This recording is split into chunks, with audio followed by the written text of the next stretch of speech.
Basketball fans, we're about to have a one-of-one experience, the very first NBA Courtside restaurant. It just so happens to be in downtown Toronto, Ontario, Canada, the best place to be. Let's check it out.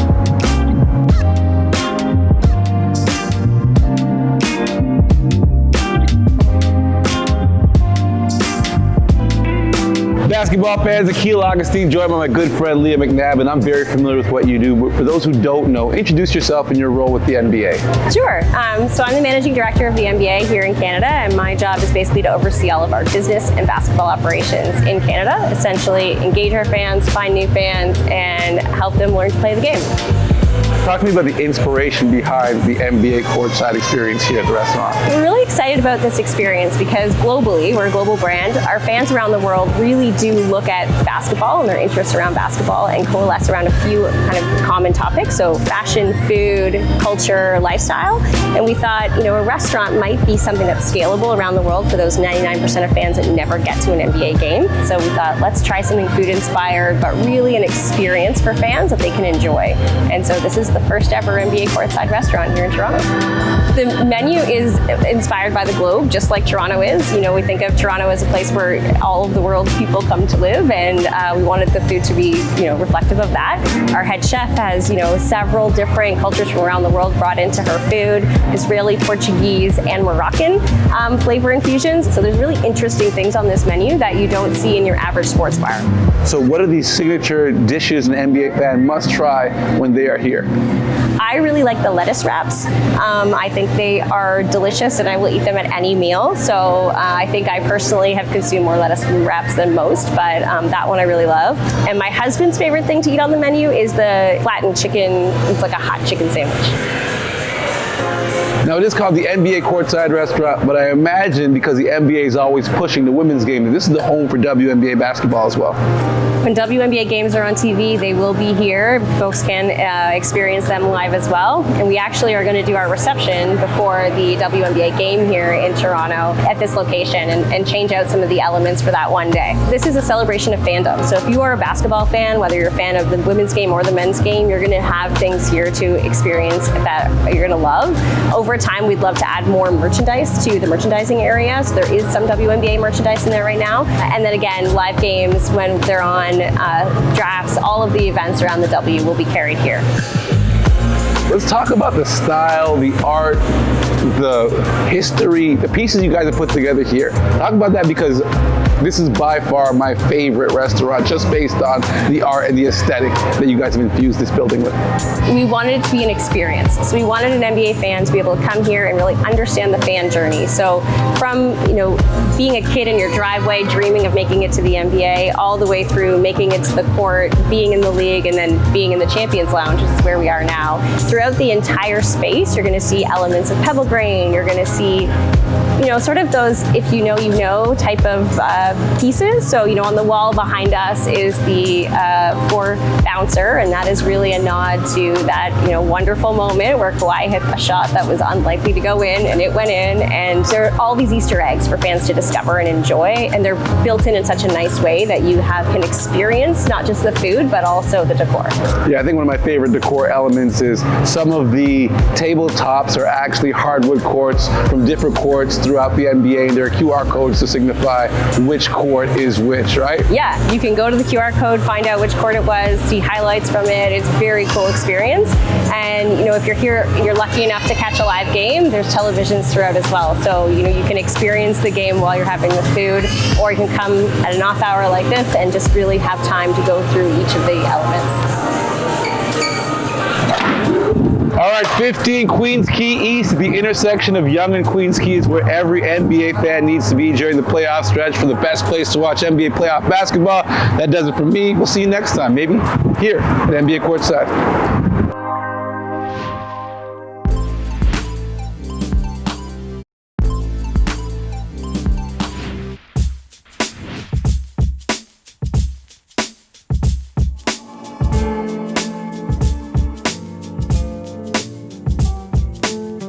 Gentlemen, we know where we are. Let's just get straight into it.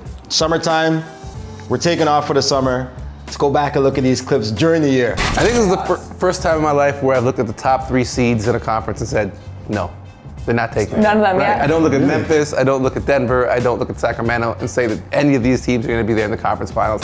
Akil had some hot takes. I was right. Akil said, Kind of. out of the top three teams, 3 aren't making it. You said 3 weren't making it. 2 out of 3, 67%. No, it's not done yet, right? I'm 2 for 2, technically, because I said they wouldn't get to the Western Conference Finals, and Denver has not yet made the Western Conference Finals. So technically I'm perfect with 2 for 2, and if the Phoenix Suns do their thing, I'm gonna be perfect again. But I will say this, I didn't see it going as bad as it did for Memphis. I didn't think they would make the Western Conference Final, but no way did I see a first round exit and the team falling apart at the seams, first with the Ja Morant situation, and then with Dylan Brooks making him the center of attention when he I take the latter. Even playing the Lakers, you didn't see them, you thought they were going to beat the Lakers? Well, the Lakers weren't in the situation they were at. Trades changed. But prior to, like when it did start, I had the Lakers winning that the series. Lakers did I win had the that Lakers series. winning After the that trade. series. After the trade, yeah. After we saw how AD performed when LeBron was out at the end of the year, I knew that the Lakers were able to take out that Memphis team because Memphis, looking at the end of the year for Memphis, the threads were pulling for the last 25 games. It looked bad. I think at the time that might have been the hottest take we've had on this show.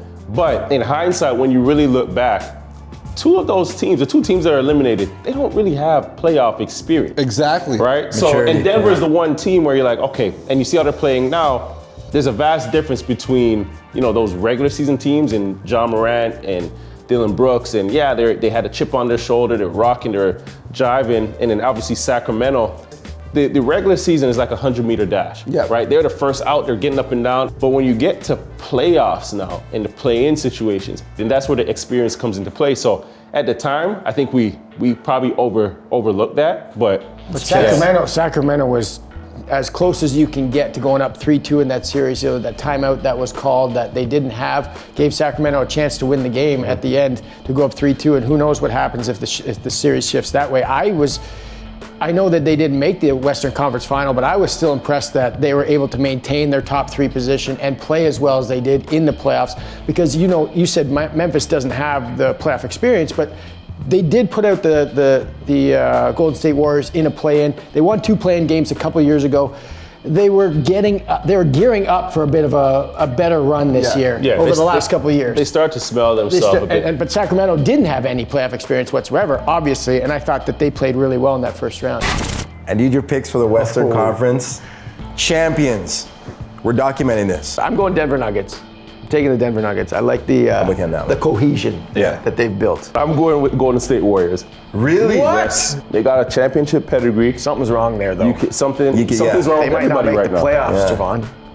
Listen. Steph needs to come back. For them. Randy, we will see you guys in the West Finals. Can we just take a second to acknowledge that Randy thought that the Golden State Warriors No, I said they might not. might not? I'm pretty sure you had it outside. You were pretty adamant, and it was a couple months ago, and said, Javon, they might not make the playoffs. They might not means they might, Not. and they did.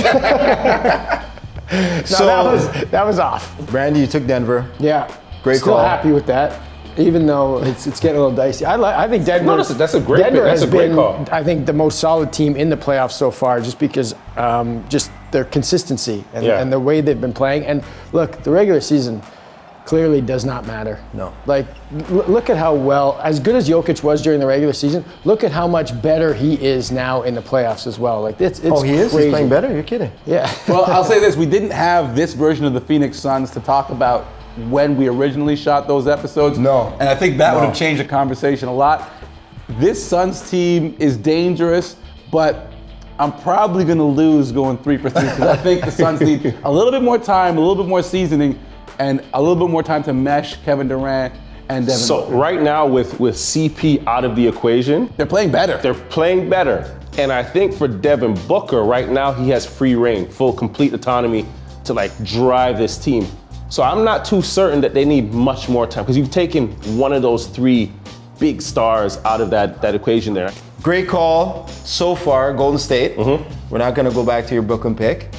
No, let's stay on topic now. We're talking about Golden State. Let's stay on topic. You're waiting for me, eh? No, man. You know what? I didn't see it either. Again, like you made a great point during the regular season. These aren't the same teams we're seeing now. Yeah. and that old man mentality, these guys are saving it. Because I'm looking at Klay Thompson, I was a huge fan, right? Klay obviously still has something left in the tank. And right? you can see he's still slower, right? But he just understands the game, understands. But he's letting the game plays. come to him. They're not chasing the game. Simple. They're letting the game come to him, Simple. right? Great pick though. But I did say, I think there's Here we something go. wrong with them, right? Yeah. And it feels like there still is something wrong with them. Like, I know they're the defending champs, I know they're in the second round, but they're down 2-1 to the Lakers, who aren't very good. All right. You know, Now, The Lakers hold on. are better Hold than on, we hold on, think hold on, they hold on. are. The last time you had this take, you said that this Golden State team wasn't even going to be here, right? Are we right or are we wrong? He's thinking back. He's checking the still like, receipts. what are we- He's I checking said the we had receipts. this the last time we had this talk. He's checking the receipts. He's thinking. there exists the possibility that All they right, so could let me not- throw something to you. They're down 2-1 to the Lakers right now. Yeah. They were down 2-0 to Sacramento in the first round, but they got better as that series went on, correct? What do you attribute that to? That is, again, a team that understands winning. They might have maxed out on Game 7 against Sacramento. I was gonna say, I think the trend stops here because we saw different versions of this Golden State Warriors team in this Lakers series. Whereas you saw a steady kind of climb upwards, they kind of found themselves. But now we've seen games where they're uncharacteristic Warriors games. But we do have to give credit where credit is due. Steph Curry, oh my God. They would not be in the position they are in right now yeah. if Steph Curry isn't playing at an all-time level. This may be one of the best versions of Steph Curry we've seen, simply because I've always thought that Golden State was such a well-managed organization and they had so many different players to pull from coming off the bench, not having Iguodala available, not having a Harrison Barnes, not having so many different types of guys. It's really been on Steph Curry to be that linchpin. And Steph is 35? Yeah. Like that, when I saw that this year, I was like, that shocked me. I don't know. looks- it's the for face, some he's reason, so I just young, think it's he's the just face. 31 for the last 10 years. Yeah.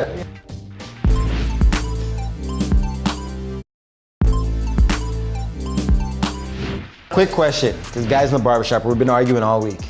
Is Steph Curry in your top 5 all time? Ooh, this is, I don't The know how. barbershops argue. We've been arguing about this all Yeah, it's a week. great- Okay, and I got Right? one more for you after. Okay, so is Steph Curry, is he on your Mount Rushmore? My Mount Rushmore? No, it's hard. Yeah. Okay, it goes It's a, Michael Jordan, Hakeem Olajuwon, qu'est-ce que c'est? Hakeem Olajuwon. Then it goes the great Trinidadian, Kareem Abdul-Jabbar, okay? And then I'm gonna put Steph Curry in there and Bean. And Kobe Bryant. LeBron, did you say LeBron? No, I didn't. Wow. That's tough. Okay, all right, you know what? Oh my, I was like, I don't know if I blacked out there. Yeah. I might have to bump Hakeem now. You know what? Now that we put Steph, I hadn't updated it. I hadn't updated it with the step We have one. Microsoft 6? We Yeah, have we're Windows updating 6? it. We have So Windows 6? We're bumping Hakeem. Yeah, Windows 6? And we're putting LeBron in. Give me your top 5 real quick. Jordan, Tyson, no. Kobe, Bron, Shaq. Tim Duncan. Say it. I want to say Timmy. I know. I don't know. I want to say Timmy. And okay, so real So quick. Steph's not on it. No. we get- Steph's not on your Mount Rushmore. No. Okay, Randy, go ahead. Give me your top 5. Jordan, LeBron, Kareem. Okay. I'm gonna put Steph in there, and I want to say Shaq too. Is Bean But on your list? I think I want to go Kobe instead of Shaq. Okay. Michael Jordan. Mm-hmm. Michael Jordan. No. Michael Jordan. No one's close. Cop Michael out. Jordan. Cop No, I'm saying. That's No the one's cop close. out answers. No one's close. You're just stripes are taken. Okay, Mike. Kobe. LeBron. I gotta say Akeem Olajuwon. What are you guys doing? Over Kareem. Kareem's not there. Kareem's not there. I said Bron, right? Yeah. I gotta get back to you guys. Give me the end of the show. Get back to you. I gotta get back to you. It's Ultimate tough. cop It's tough. So I'm the registered physiotherapist with the Toronto Raptors. How are you? You want to raise this up? No. It's not there, so it's back here. So back to where the original was. Today, we have a practice day, and we have treatments usually before practice. We have a guy coming back from injury, so I worked with OG. Stop here. I talked to Alex, and he said we're gonna try and go for full practice today if that's what you feel comfortable with. There you go. As a physiotherapist, our main specialty is rehab. Our goal is to make sure that they're taken care of from injury to return to play. Try and keep your arms straight, then we'll go side, 5, 6, 7. When you have people of different walks of life with different lived experiences, different mindsets, your potential is honestly unlimited. Being a woman and a woman of color of Asian descent, I don't take this job lightly, and kind of inspire younger Filipino women, I think is something that's really big and dear to my heart. Big time! Stop this, activate, let's go, get on. 4, pop up, 3, 2, 1. My favorite part about the Raptors organization is actually how inclusive everyone is. We've done a really good job with equality and diversity within our organization. So what I love about my job is the fact that I get to watch sports for a living. It's just simple. Who can say that they get to watch basketball for a living?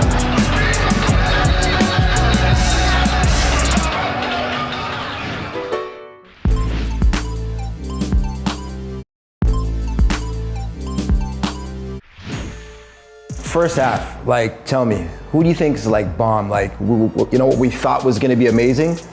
Completely bombed. Who do you got? Miami, because they're also a team that's come in and said they have championship, aspirations, right? And I don't see that right now from them. They just haven't been able to get that consistency and that chemistry going.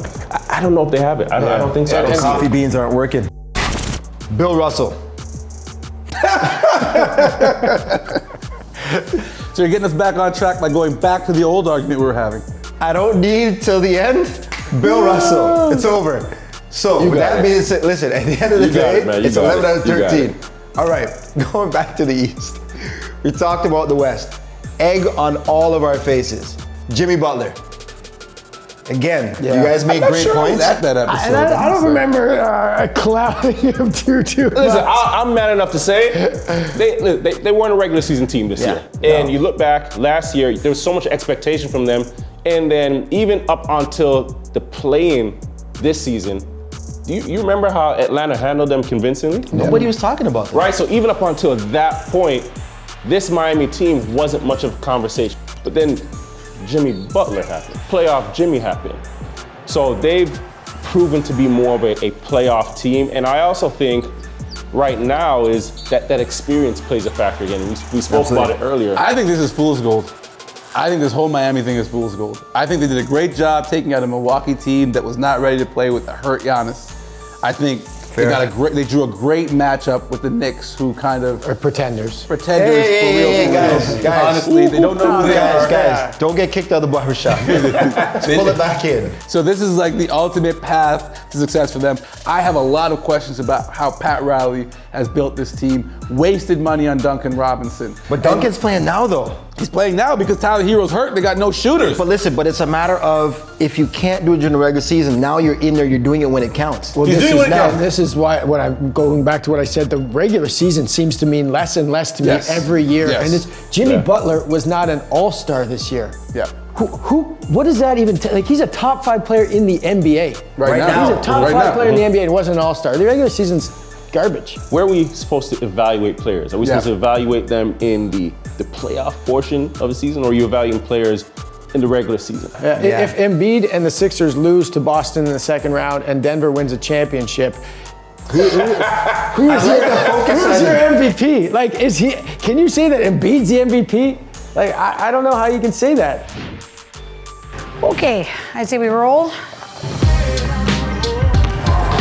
Hey G, how you doing? I've been the performance dietitian with the Raptors since the 2017-18 season. Now we're going to get the guys' supplements going. We have a phenomenal team here at OVO. We make incredible food, and I work closely with our head chef, Ryan Gallagher. We're talking about what do guys need, is there something new we can bring in, and just make sure that there's always something new, something interesting going on that keeps the guys eating, which is what we want.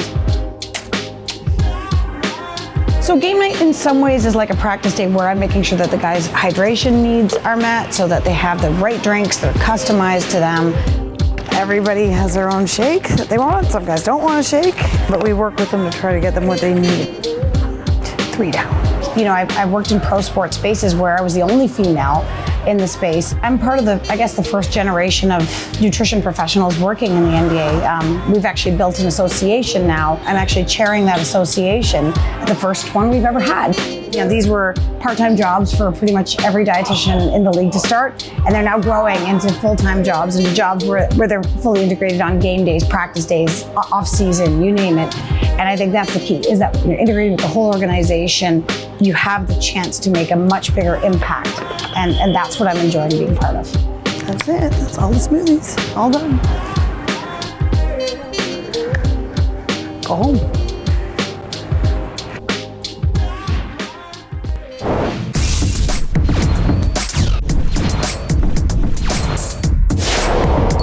Hi, and welcome to The Drop, the lifestyle sneaker show that gets you caught up on all the good stuff out now and coming soon.